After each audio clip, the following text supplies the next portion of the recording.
When your wife says she's going to a party at her friend's place, and you accidentally see that friend walking into a coffee shop across from your office, you realize something is wrong. My name was Otto, I was 32 years old, and I worked in commercial real estate in Lexington, Kentucky. My wife Caitlin did manicures at a small salon downtown. We had been together for 5 years, and I thought I knew everything about her. Our Labrador Baxter was the only child we had, and we lived in a cozy apartment overlooking the park. That Wednesday evening, Caitlin said again that she was going to her best friend Jennifer's place. They were supposedly planning a girls' night, but when I saw Jennifer alone in the coffee shop at 8 in the evening, something twisted in my stomach. I tried not to think about it. Maybe plans changed. Maybe they would meet later. But when I returned home around 10, Caitlin still wasn't there. I sat on the couch, petting Baxter, trying to understand why my heart was beating so anxiously. At midnight, her phone rang. She had forgotten it at home. It was lying on the kitchen table. I wasn't going to approach it, but the name on the screen made me freeze. Well, Purple Heart. The call went to voicemail. A minute later, a message arrived. Where are you? I'm waiting in the same place. Hope everything's okay, darling. Darling. My hands were shaking as I opened her messenger. I knew the password, our wedding date. The correspondence with William stretched back 3 months. Photos, confessions of love, plans for the future. It turned out William was a party organizer whom she called her best friend. The same friend she had talked about so often lately. But the worst was yet to come. In the messages, I found a conversation from a week ago. Procedure tomorrow at 9 in the morning. Will, I'm scared. I'll be there, my love. This is the only right decision right now. She had been pregnant, with his child, and had an abortion without saying a word to me. I sat on the kitchen floor until 4 in the morning, scrolling through all these messages. Baxter lay next to me, resting his muzzle on my knee. At 4:30, the door opened. Otto, you're still awake? Caitlin came into the kitchen, looking tired. Sorry, stayed too long at Jen's. Forgot my phone. I silently handed her the phone. Well, called you. There are messages too. Her face first turned pale, then red. Otto, I can explain everything. You were pregnant. I didn't even recognize my own voice. With his child. And you killed our baby. It wasn't our baby, she screamed. It was a mistake. I love you, Otto, but with William something happened I couldn't control. 3 months, Caitlin. 3 damn months. The next few days I lived as if in a fog. Slept at a hotel, took Baxter with me. Thought planned. And then an idea came to my mind. I decided I needed to understand the full scope of what had happened. So I began to investigate their relationship more deeply. I created a fake social media account and started following both of them. What I discovered made my blood boil even more. William wasn't just any party organizer. He was someone who prided himself on being a relationship expert on social media. He posted quotes about loyalty, trust, and commitment. The irony was sickening. He had a following of over 15,000 people who looked up to him for advice about maintaining healthy relationships. But there was more. Going through Caitlin's old messages, I found that William had been her friend for over 2 years. They had met through mutual friends at a charity event I had organized for my company. I had introduced them. I had brought the snake into my own home. The messages revealed that their affair started 4 months ago, not 3. It began innocently enough. Coffee meetings, lunch conversations about her problems at work. William had played the role of the sympathetic friend perfectly. He listened to her complaints, validated her feelings, and slowly drove a wedge between us. I noticed a pattern in the messages. Every time Caitlin and I had an argument, no matter how small, William was there within hours. He would text her, call her, make her feel special. He manipulated every crack in our relationship, widening it until he could slip through. One night, unable to sleep, I drove past William's house. It was a rental, a modest place in an older neighborhood. His car was there, along with another vehicle I recognized. It was Caitlin's car. At 2 in the morning. I sat there for an hour, watching the windows. The lights were on in what I assumed was the bedroom. My hands gripped the steering wheel so tightly my knuckles turned white. Baxter, who I had brought with me, sensed my distress and whined softly. That's when the plan started forming in my mind. Not just revenge, justice. Over the next week, I did something I never thought I would do. I became a detective in my own life. I installed a tracking app on Caitlin's iPad, the one we shared for household things. She never suspected, because she always used her phone for communication with William. The tracking showed me a pattern. Every Tuesday and Thursday, she would go to William's place right after work. She would stay for 2 to 3 hours, then come home and lie to my face about where she had been. Gym class. Late client at the salon. Dinner with Jennifer. But Jennifer was never involved. I confirmed this when I casually ran into Jennifer at a grocery store. We chatted, and I mentioned how much Caitlin enjoyed their weekly get-togethers. Weekly get-togethers? Jennifer looked confused. Otto, I haven't seen Caitlin outside of work functions in months. She keeps saying she's too busy. That confirmed it. Caitlin had been using Jennifer as her cover story without Jennifer even knowing. I also discovered something else through my investigation. William had been involved with at least 2 other women in the past year. Both were married. Both relationships ended badly when the husbands found out. He had a pattern: target married women, present himself as the understanding friend, then move in when the relationship showed any sign of weakness. One of these women I managed to contact through mutual social media connections. Her name was Rebecca, and she was willing to talk to me once I explained my situation. William is a predator, she told me over coffee. He thrives on the thrill of the forbidden. The moment my divorce was finalized and I wanted to be with him publicly, he lost interest. He needs the secrecy, the danger. Without it, he's just a lonely man playing games. This information was crucial. It told me that even if Caitlin left me for William, the relationship wouldn't last. He didn't want her, he wanted the excitement of the affair. But I wanted more than just to wait for their relationship to implode naturally. I wanted to accelerate the process. I started by doing something subtle. I created problems at work for William.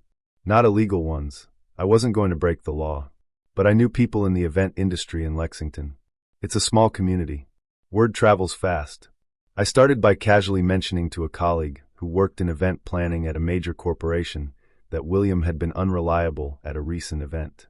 I made up a story about how he had double booked and left another client hanging. My colleague, who valued reliability above all, made a note of it. Then I did the same with 2 other contacts in different companies. Different stories, but all painting William as unprofessional and unreliable. Within 2 weeks, 3 major clients had dropped him.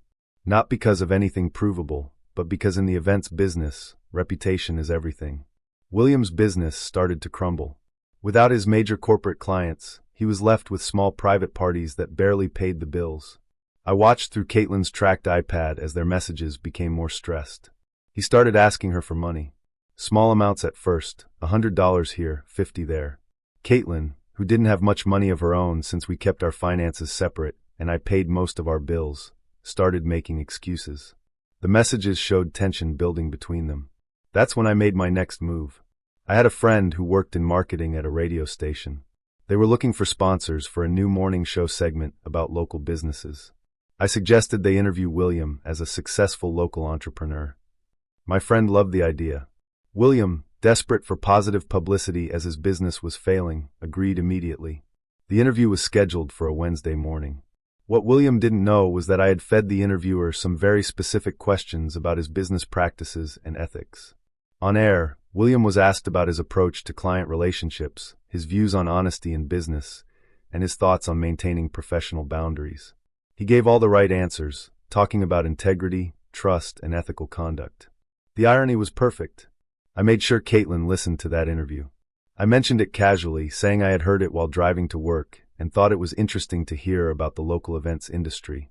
She listened, and I watched her face carefully. She looked uncomfortable, shifting in her seat.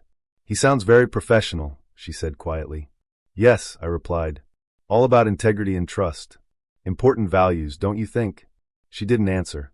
That weekend, I told Caitlin I needed to go on a business trip to Louisville for 4 days. It was a lie. Instead, I checked into a hotel 10 minutes from our apartment. I watched her through the tracking app. As expected, within 2 hours of my supposed departure, she was at William's place. She stayed there for 3 days. According to the tracker, she barely left except for one trip to a pharmacy. On the 3rd day, I decided to pay William's place a visit. Not to confront them, that would come later. I just wanted to see it with my own eyes.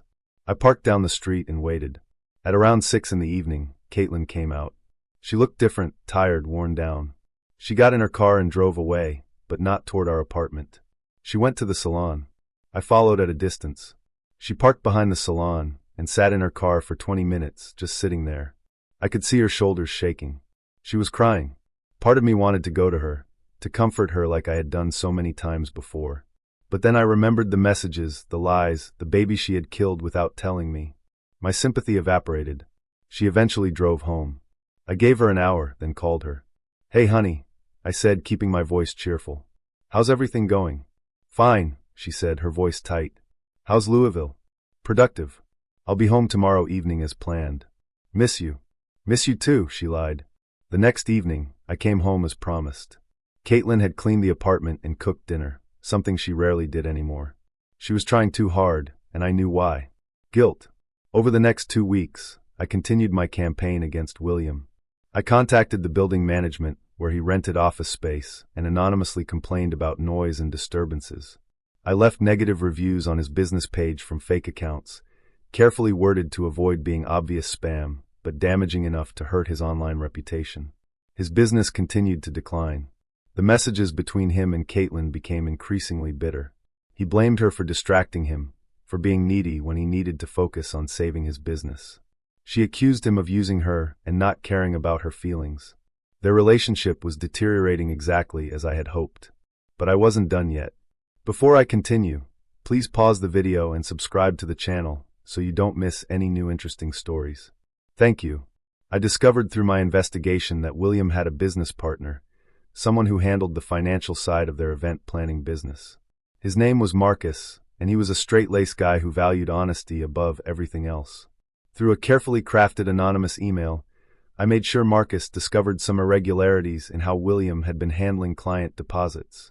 Nothing illegal, but ethically questionable.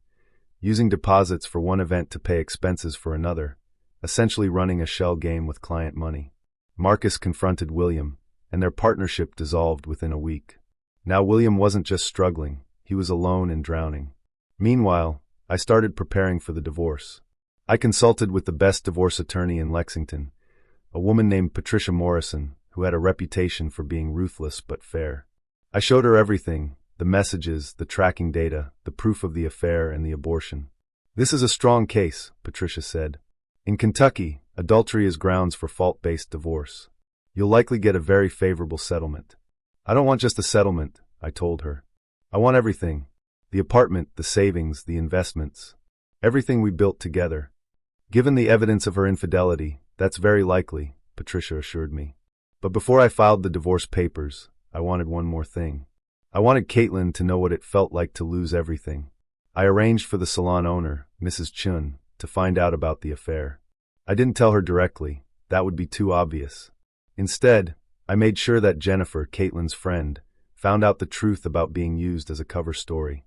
I ran into Jennifer again, and casually mentioned how I appreciated her covering for Caitlin during some tough times with her family.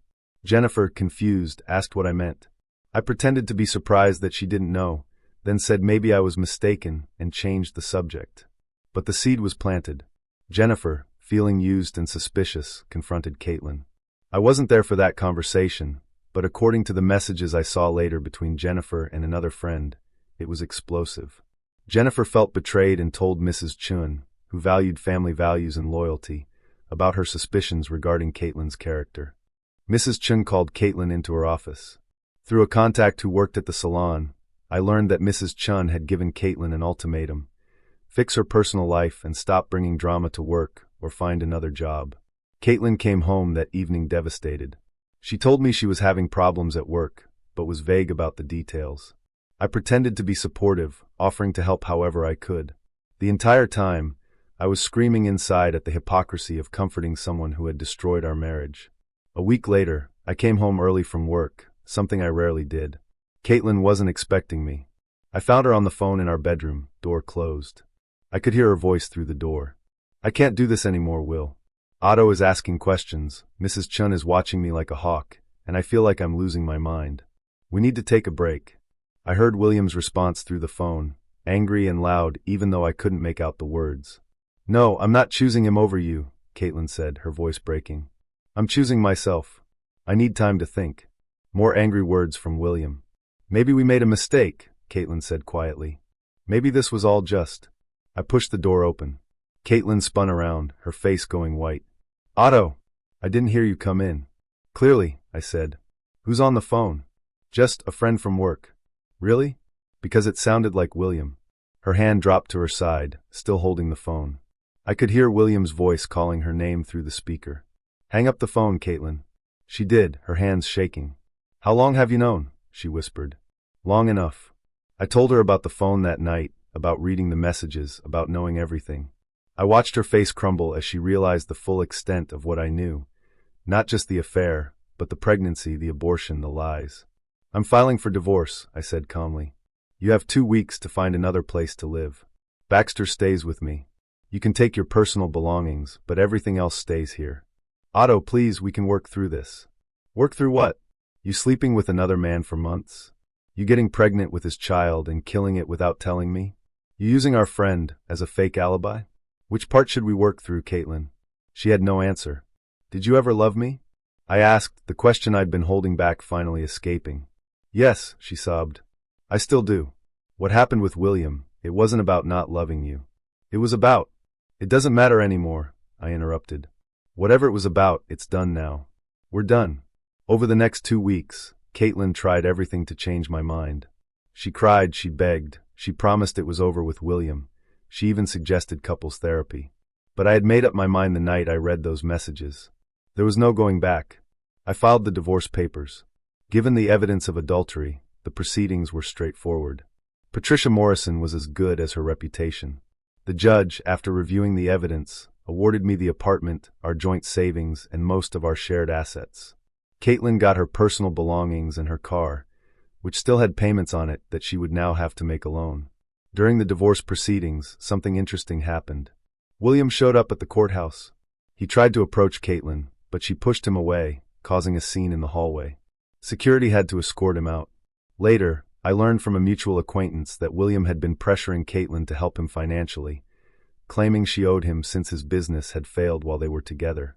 He blamed her for being a distraction, for the affair being discovered, for everything. The man she had sacrificed her marriage for was now treating her like a burden. The final divorce hearing was on a cold morning in November. Caitlin showed up looking exhausted, thinner than I'd ever seen her. Her lawyer tried to argue for a more equitable distribution of assets, but the judge was unmoved. Kentucky law was clear about adultery and its consequences in divorce proceedings. When it was over, Caitlin approached me outside the courtroom. I know you hate me, she said quietly, and you have every right to, but I want you to know that I did love you. I still do. What happened with William? I can't explain it in a way that would make sense to you. It doesn't even make sense to me. Did he love you? I asked. She looked away. I thought he did, but I was wrong about a lot of things. What happened to him? He left Lexington, moved to Nashville or somewhere. He stopped answering my calls about a month ago, right after his business completely fell apart. Said I was toxic and ruined his life. The irony wasn't lost on me. She had destroyed our marriage for a man who then blamed her for his own failures and abandoned her. I lost my job last week, she continued. Mrs. Chen finally had enough. I'm working at a grocery store now, trying to save enough to get my own place. I'm staying with a co-worker in her spare room. Part of me felt a twinge of something, not quite sympathy, but an acknowledgement of how far she had fallen. But then I remembered holding Baxter on the kitchen floor, reading about the baby that was never born, and the feeling disappeared. I hope you find what you're looking for, Caitlin, I said. Whatever it was that you thought William could give you that I couldn't. I don't know what I was looking for, she said, tears streaming down her face. I just know I didn't find it. That was the last real conversation we had. The divorce was finalized a few weeks later. Life moved on. I threw myself into work, got a promotion, and moved to a bigger apartment that allowed dogs. Baxter and I went on long walks every evening, and slowly, the pain began to fade. 6 months after the divorce, I ran into Rebecca, the woman who had warned me about William's pattern. We met for coffee, and she told me that William had indeed moved to Nashville, but his reputation had followed him. The event planning industry is small, and word spreads fast about unreliable people. I heard he's working as a bartender now, Rebecca said. Trying to rebuild, but most companies won't touch him. And Caitlin? I asked, surprising myself that I still cared enough to ask. Last I heard, she's still in Lexington, working 2 jobs, trying to pay off debt.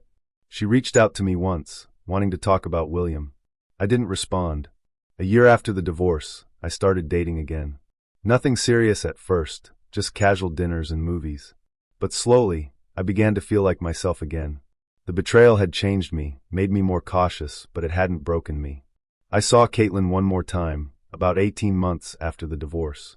I was at a restaurant with a date when I spotted her across the room. She was alone, working as a server. Our eyes met for a brief moment, and I saw everything in that glance: regret, sadness, recognition of how different our lives had become. I nodded slightly, and she nodded back before turning away to take an order. My date asked if everything was okay, and I realized something important. Yes, everything was okay. For the first time in a long time, I was genuinely okay. What Caitlin and William did to me was devastating, but their own choices had led them to their current situations. William had lost his business and reputation, driven out of town by his own actions. Caitlin had lost her marriage, her job, her financial security, and the man she had thrown everything away for. I had lost a wife I thought I knew, but I had gained something more valuable: clarity. Clarity about what I deserved, what I wouldn't tolerate, and who I wanted to be. The revenge I had taken wasn't violent or illegal. I simply exposed the truth and let consequences follow their natural course. I removed the supports that were holding up William's house of cards and watched it collapse. I ensured that Caitlin's lies caught up with her in ways that couldn't be ignored or explained away. Some people might say I was cruel, that I destroyed 2 lives. But they destroyed their own lives the moment they made their choices. I just made sure they couldn't escape the consequences. Baxter is older now, his muzzle graying, but he's still happy and healthy. We have a good life together. I've learned to trust again, slowly and carefully, but I've learned. As for Caitlin and William, I don't think about them much anymore. They're part of my past, a painful chapter that taught me important lessons about love, trust, and self-worth. Sometimes I wonder if Caitlin thinks about that night on the kitchen floor, when I held her phone and read those messages. Does she realize that was the moment everything changed? That all the lies, the affair, the pregnancy, it all led to that single moment when the truth came crashing down? And William, does he ever think about the married women whose lives he disrupted? Does he see the pattern? Or does he still blame everyone else for his failures? I don't know, and honestly, I don't need to know. Their stories continued without me, and mine continued without them. That's how it should be. Life is strange. You build something for years, thinking it's solid, only to discover it was built on sand. But you can build again, this time on rock, this time with the wisdom of experience. I'm building again. Better, stronger, wiser. With Baxter by my side and lessons learned carved into my heart, I'm moving forward. The past can't be changed, but the future is unwritten. And this time, I'm writing it with open eyes and a guarded but hopeful heart. Thank you for watching this video.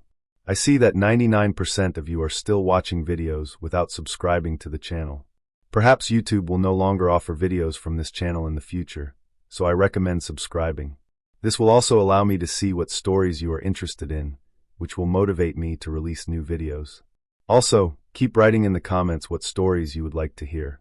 I try to read all the comments and choose topics for videos that appeal to the maximum number of subscribers. Now you have a playlist on your screen where you can find more stories that were released before you found this channel. You can also go to the channel and watch them there.